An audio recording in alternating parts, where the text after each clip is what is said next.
Hello everybody and welcome to the Year 9 Options Evening. This year we're going to have to do it remotely because COVID-19 has made things a bit challenging for us, but we're still going to make sure that you get all of the information that you need in order to select the subjects you want to take over the next 2 years and maybe on into A-level in the future. Please make sure that you look at all of the resources available to you and take the opportunity to have a look at all the different subject details to make sure that you are making the right choice for you. Thank you. So as over the last few years, we've been using a new grading system, 1 to 9. Now that's very different to the grading system we used to use in the past, which was U to A star. And anybody who went to school like me was very used to the old system, and if you like, the old money. But to give you a rule of thumb to understand exactly how that relates, roughly a C grade is a new grade 4, and a B grade is between a grade 5 and 6. An A star is between a grade 8 and 9, so a grade 9 is actually higher than the old A star. So hopefully that gives you a bit of an insight into the new grading system that all schools across the country are now using. So there's no denying that the new GCSEs are more demanding. We've certainly seen that over the last few years with the new curriculum that our heads of department and subject teachers have brought in. The new GCSEs have a higher level of challenge in terms of both knowledge and skills than the old GCSEs. The new GCSEs are linear with very little coursework and no modules. All GCSE exams are terminal. That means that you take them in the summer at the end of a 2-year course. Whilst all vocational courses contain significant coursework, they have an externally examined element. What does this mean for teaching and learning at school? Well, we have raised the bar at Key Stage 3 so that students are well prepared for their GCSEs. We start GCSE content and skills in Key Stage 3, terms 2 and 3 of Year 9. We are helping students to embed knowledge by regular short tests, and there is a high input from teachers in terms of knowledge. It's all about raising the bar to make sure that you are ready for these new GCSEs. So to try and explain that a bit further, here are a few extracts from our latest Ofsted inspection. Teachers' expectations for conduct are high and their subject knowledge is good, so pupils respond well and their learning is consolidated well. School leaders have put systems in place to support pupils who start to fall behind in their understanding or have missed work. The right environment for learning. There is minimal disruption to learning, and on the very few occasions when it occurs, staff are applying the behaviour policy meaningfully. Pupils respond to this instantly and positively. Both of those came from the Ofsted inspection report in 2017. So the two things that parents and carers can do to support their child to be really successful over the next couple of years. First of all, supporting good attendance. The national average for attendance is 95%, and in order to compete with students sitting exams in the same year group, your child needs to be in school at least 95% of the time. Supporting high aspirations. How do parents and carers do that?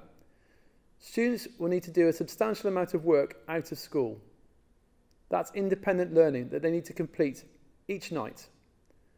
When asked about what parents have done to help improve their grades, Year 11 students have always said, "They've pushed me to work and to revise more." And the last slide from me is about success. Many people think that success is along a linear line from one point to another, from A to B. But in reality, it's not a straight line. It's always a little bit squiggly, a little bit up and down, and you will have some setbacks along the way. I know I certainly had them throughout my academic career, both in school, through GCSE and A-level, and into university.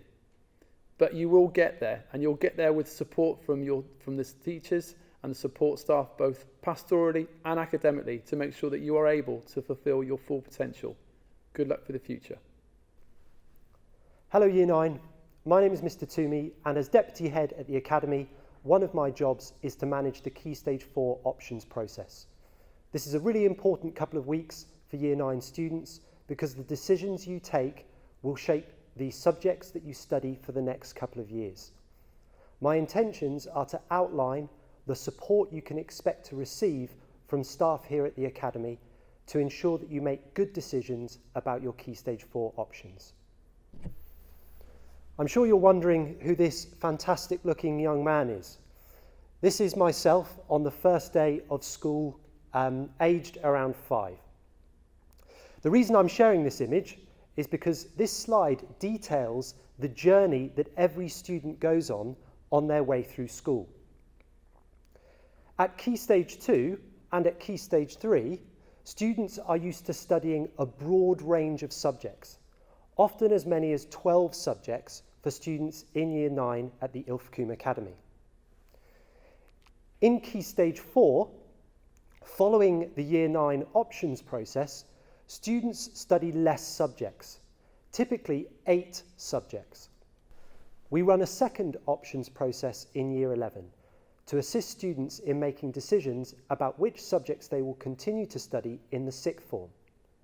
In the sixth form, students study 3 subjects. Ultimately, when students leave the Yr9 Academy, many go on to university, and in doing so will study just 1 subject. As you can see, as students get older, they study fewer subjects.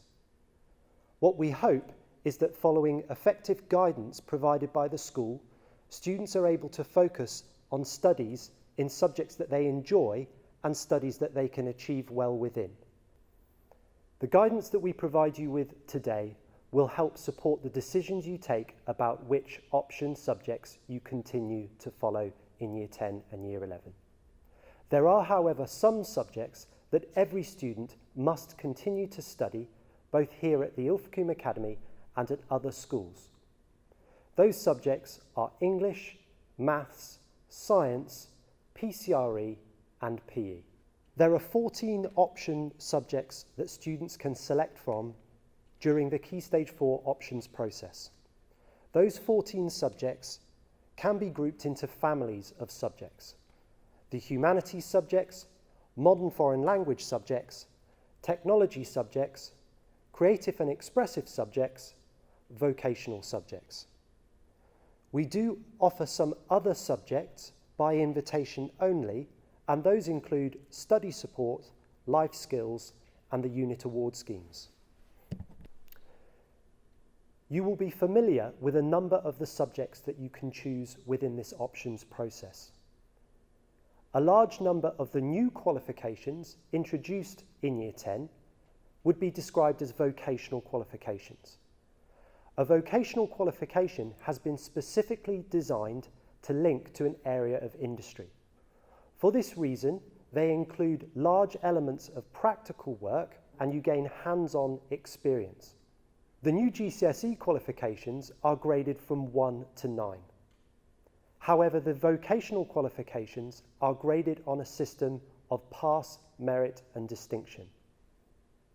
The vocational qualifications contain a larger element of coursework than the new GCSEs.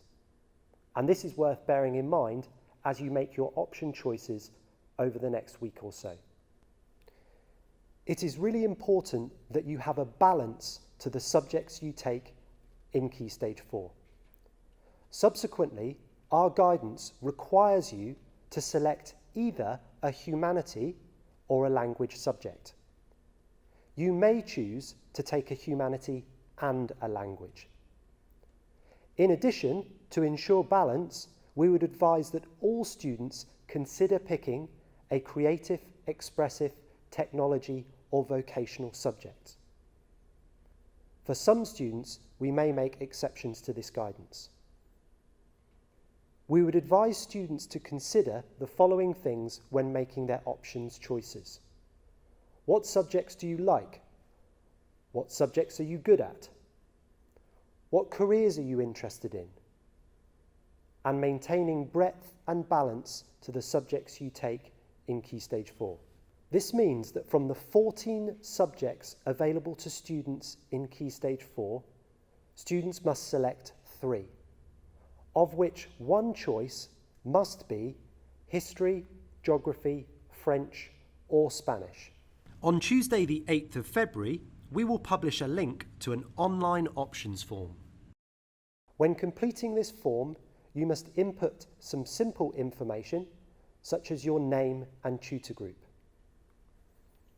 The form also asks you to identify your first choice from the 4 subjects: geography, history, French and Spanish. You will then make your selection for option choice 2 and option choice 3 from the list of 14 subjects provided. It is important that students select both a first reserve and second reserve. You will only be permitted to complete the options form once, so please make sure that you've considered your choices carefully. We have put together a package of support for Year 9 students to inform the decisions they take over the next few weeks. On Wednesday the 19th of January, students will receive an options assembly during a tutor period. During this assembly, I will outline the remainder of the options process and the support that students will receive. During the course of the week, beginning Monday the 24th of January, students will receive options guidance from their teachers within lessons. Teaching staff will introduce all students to the GCSE and vocational qualifications within their subject areas. During these lessons, students will be provided with an overview of the course structure, assessment model, and potential careers and next steps within each subject. On Monday the 31st of January, we will publish our online resource materials. These will be a collection of videos and other support materials available via our school website. These resources will support students and parents and carers in making good option choices. Year 9 Parents' Evening is on Monday the 7th of February. This will be a remote event conducted using the Parents' Evening online software. Within these meetings, students, parents and carers have an opportunity to discuss academic progress with teaching staff, but also to ask questions they may have about potential option choices for Key Stage 4. Following the Year 9 Parents' Evening, on Monday the 7th of February, there will be a live online options question and answer session. Mr. Rogers and I will be available online to answer questions that you may have about the options process. The online options form covered earlier in this presentation will be made available from Tuesday the 8th of February. The deadline for completing the online options form is Monday the 14th of February. Students, parents and carers are reminded that the options form can only be completed once. We hope that this assembly has provided you with a good overview of the options process. As we are unable to run this important process in school, it is vital that you make the most of the remote support that we have put in place during the upcoming Options Week. These are important decisions, but we are here to support you in making them. Good luck.